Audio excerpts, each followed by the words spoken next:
Welcome back, I'm Ryan from Bluewood Gaming, and today I'm giving my thoughts on Tower 57.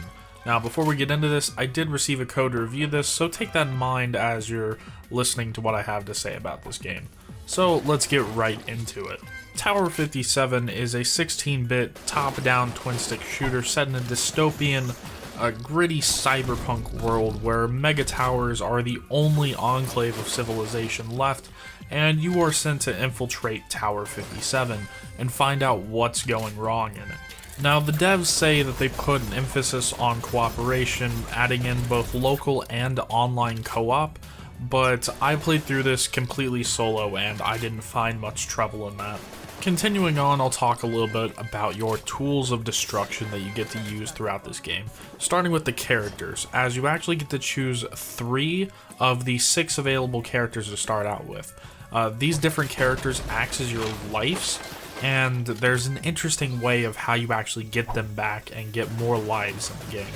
And each of these 6 characters start out with one basic gun that has very little damage, a low fire rate, but has infinite ammo, and then they have their primary weapon, which has a set amount of ammo that you get to use over whatever kind of time period the weapon uses, and each weapon is different for each of the 6 characters.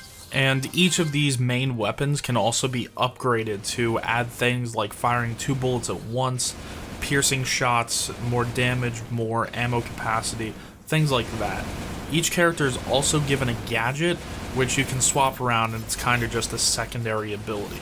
Each character also has an ultimate ability that they can use, but they pretty much all just deal massive amounts of damage to everything on screen. And after all that, you can actually start playing the game. And I gotta say, this is one of the most fun experiences that I've had with one of these retro style games in a long time. Even though the 16-bit and 8-bit kind of retro looking games have kind of come and gone in their resurgence, with it looking kind of old again, it still works really well, and I found myself having a ton of fun playing through this game.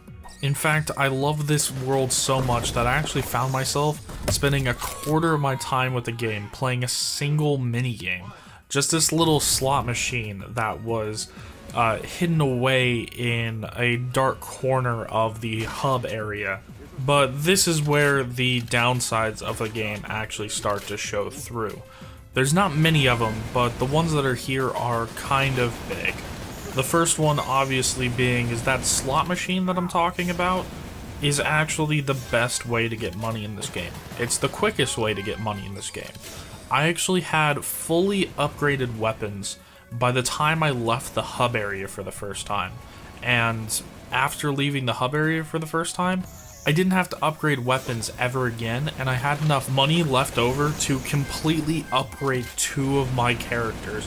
So that's kind of a problem. The reason why it's so easy to get money out of the slot machine is because instead of just pulling the lever once and letting it spin like normal, you actually are able to choose when each of the wheels stops, and each of the little icons on the wheels are set up in the same pattern.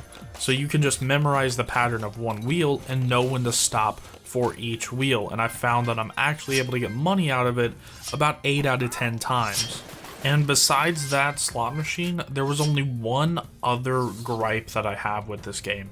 One major gripe that puts this game from being an instant buy to a maybe wait for a sale, and that is the length of this game. I played this game solo and on normal difficulty, and I was able to play through it without much difficulty in about 3 hours. Now don't get me wrong, those 3 hours were very enjoyable, but when I got to the end, I thought that I was just finishing up the first act. But no, then the credits started rolling and I realized that this game is actually ending at 3 hours. And after it finished, I just kind of sat there thinking about what I can actually do next in this game. And there's not really much else for me to do. I played through everything. Then I thought to games like A Story About My Uncle and how short games could actually be decent. But don't get me wrong, I wish that this game was 3 to 4 times as long. But this game isn't terrible for being only 3 hours. Then you have to look at the price of this game. It is only $11, and if you buy 2 copies, it's only $20. So the question that you have to ask yourself is, would you pay that much for 3 hours of fun? Would you rather go see a movie in theaters, or would you rather have a more interactive experience? With something this short, you kind of have to ask yourself that kind of question, because it is really about the same price.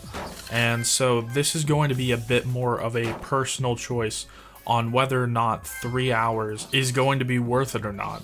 Personally, I think that this game should be like $10 or a little bit less, so I'd personally say wait for a sale. But if you think that you'll have a really fun time with this, or you have someone that you can play this with, then potentially it might be worth it to pick it up when it comes out. And that's pretty much all I really have to say about this game. Remember, I'm Ryan from Blue Gaming, and as always, I'll see you guys in the next one.